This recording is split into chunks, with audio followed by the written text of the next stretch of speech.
hurrengo astean. Euri xaparra da. Eta oso egingo du. Ez du arkarrik eta lurren dabil. Ez du besorik eta saitzenatan karbil zer da zugean. Mariku Juan. Nina daukat ikusten naizela.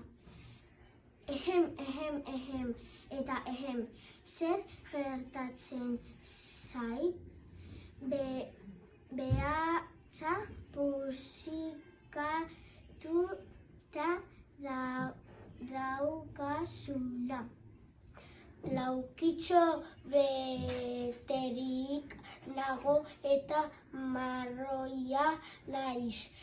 Jendearen muian ikusio nauzu maiz zer da txokolatea. Aurreko ostegunean, Kalasanz ikastetxean azaroak 25 ospatu genuen. Izareren egun horretan emakumeen ganako indarkeriaren aurkako nazioarteko eguna ospatzen dugu. Horretarako ikastetxetik korrika txiki bat egin genuen. Klaseka jarrita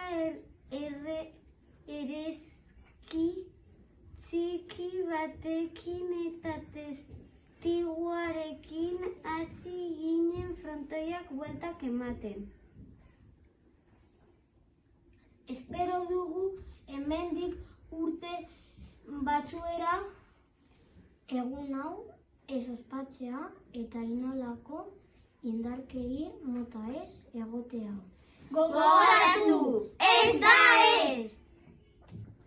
Azaroak 20 umeen batebeharren eta eskubideen nazioarteko eguna izan zen. Ikastetxean, ostiralean, ospatu genuen tutoretza ordeguan. Guztion artean ikasle genuen umek 12 eskubide zituztela. Ikasketa eskubidea. Etxe bat edukitzeko eskubidea. Eta imaztuna izeko eskubidea besteak beste. Ikasi genuen bidotxoen bitartez orain dela 30 urte sinatu zuela 190 herrialde. Beraz, oraindik bide luzea dago, munduko herrialde guztiak akordioa sinatzeko.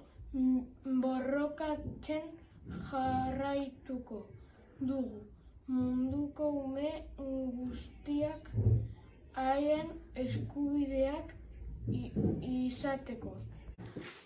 Kirolak. Iker Bizente Nafarra eta Karmele Kirasola bizkaitarrak izan dira aizkolari txapelketako irabazleak. Bilbao Arenan jokatutako final ikusgarrian Ikerrek 12 enbor moztu zituen 40 minutuan. Nesken kategorian ordea Karmelek 11 minututan moztu zituen bere 4 enborra. Tenisa.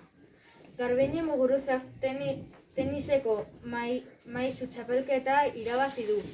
Euskaldun jatorria duen 28 urteko gazteak munduko 8 tenistarik onenak batzen dituen txapelketan nagusitu da. Muguruzak munduko sailkapen nagusia 5. postuan dagoenean 2 set erabili zituen garaipena lortzeko. Hona hemen La Palma sumendioi buruzko berriak. Noiztik da aktiboa? Irailetik, gertu bizi diren familiak arduratuta jarraitzen dute. Zientifikoek esaten dute gutxi geratzen dela amets gostu hau bukatzeko. Gure besarkadarik zintzoena La Palmako jendeari. What do you do in your free time? How often do you hang out with your friends? Do you do sports? How much time do you spend in your mobile phone? DBH-ko lehen mailako ikasleak ingeles orduan nerabeek bere aisialdian egiten dutenari buruzko inkestak egiten ari dira. Inkestak online egin dituzte eta DBH-ko ikasle guztiok erantzun dugu. Inkestetan jasotako datuak aztertu eta datorren astean hausnarketa txostena aurkeztuko dugu klasean. Laster guri ikerketaren berri izango duzue. Azken berriak.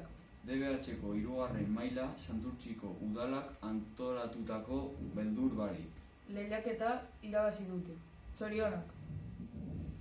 Kaixo jaun lagungarriok.